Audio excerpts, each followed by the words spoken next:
welcome back to the channel. Thanks for joining me. We're going to do another Euro mount today. If you're a subscriber, we really do appreciate that. Hit the like button, add a comment. And if you're not a subscriber, please subscribe. It helps our channel out. I want to start by just kind of showing you what you're going to need for tools, or what I use. A pair of rubber gloves to try to keep the hands clean.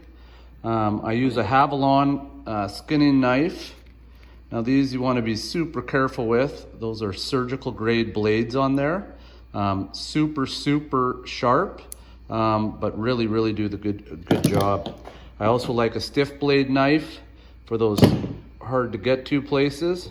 A hammer and a flat head screwdriver, which I'll talk a little bit more about that after. Okay, so let's get after it.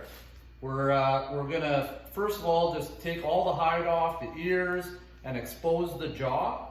Get that all nicely cleaned off, and then start the removal of the jaw.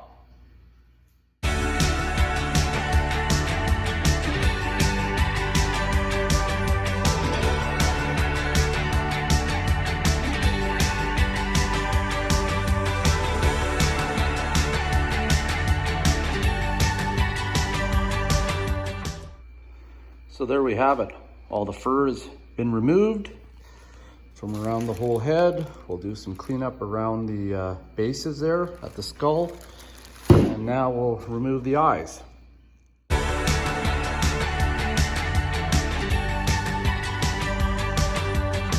So next, after we got the eyeballs all cleaned up, I picked a bit more meat off. There's this big knuckle on the back here, at the back of the skull. And we want to remove that before we take the jaw off. It's just going to make it easier for the jaw to flip out of its joint there. So I use a stiffer knife for this because we're going to get a little bit more aggressive, and the Havalon doesn't like the hard work like that. So we're just going to work around it in different spots and pull that knuckle off.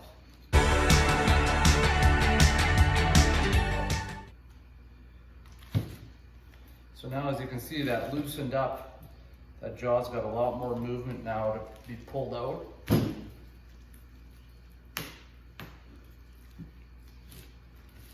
Just like that.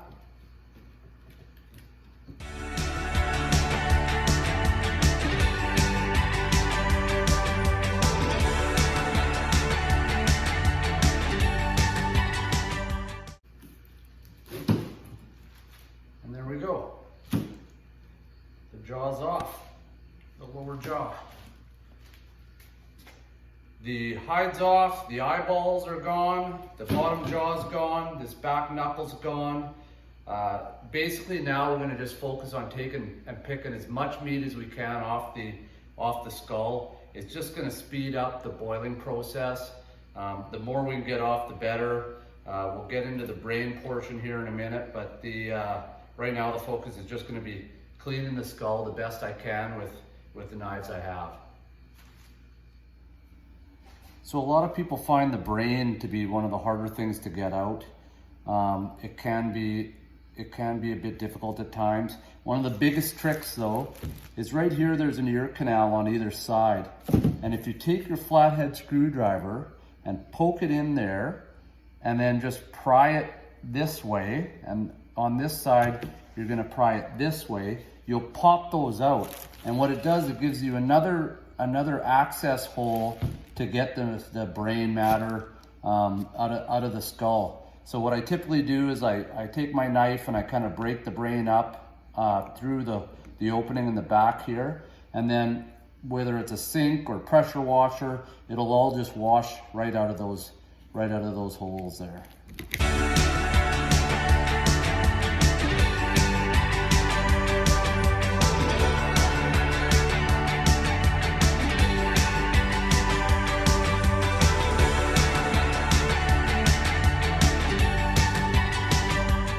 And there we have it.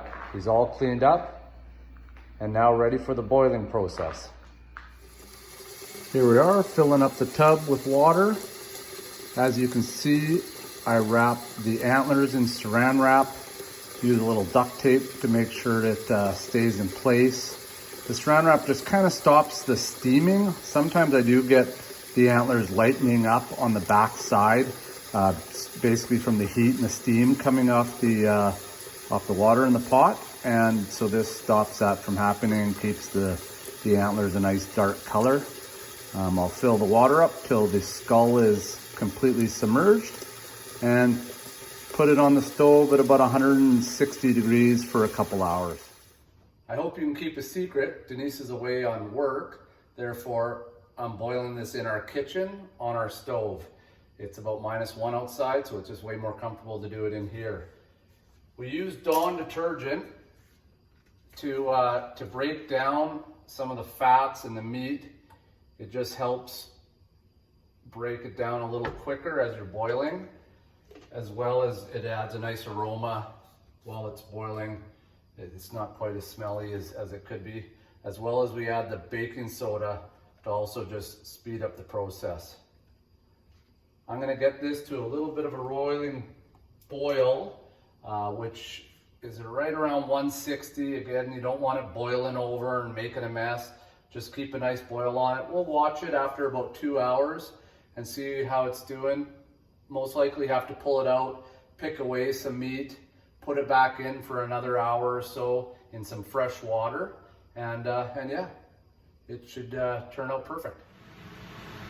It's been about an hour now, so as you can see, a lot of the meat is starting to pull away from the bone, and the boil's starting to do its job. So we're going to continue that for approximately another hour, and then I'm going to pick away some of the meat that's come off and is just kind of hanging on, and then we'll do our final boil.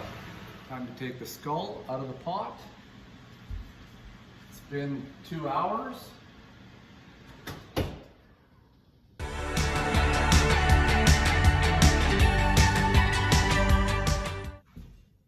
Okay, it's been 2 hours. We've taken the skull out of the pot.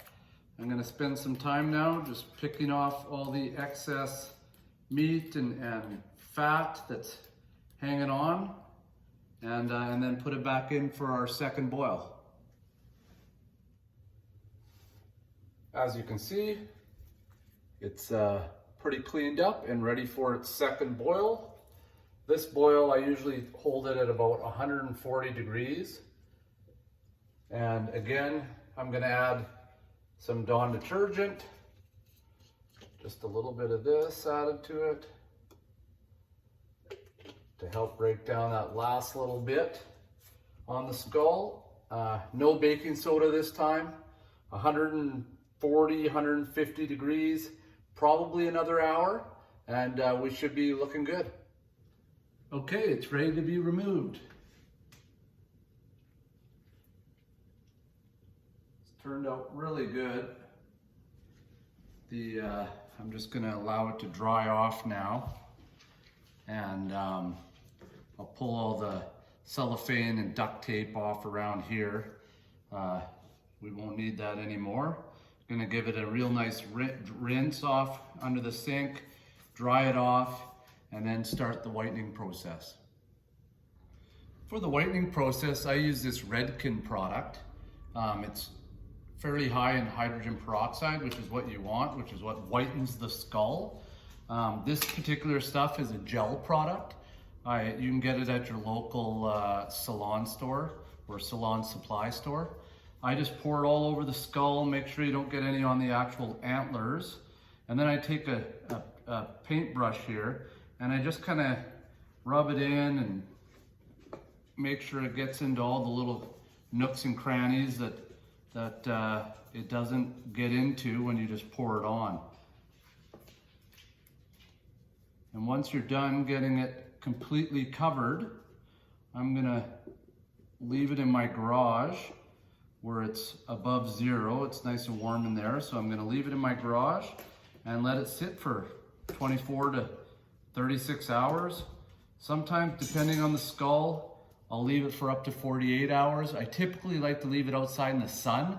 The UV rays do have an effect on it and seem to whiten things up a little better, but as per the fall season here right now, there's not a lot of sun happening, so I'm gonna put in my garage for the next few days.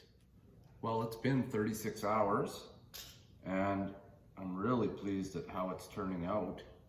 I'm gonna give it a quick rinse here and show you the final product.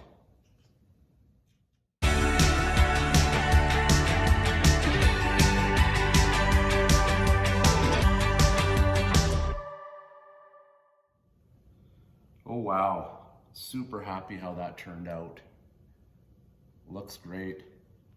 I ordered some European skull mount hooks from Amazon. That's what I'll be using to put it on the wall. Super pleased at how this turned out.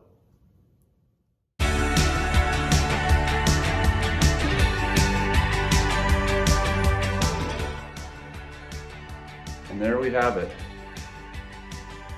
Looks great. If you enjoyed the video and found it helpful, please like, subscribe, and leave a comment. See you on the trail.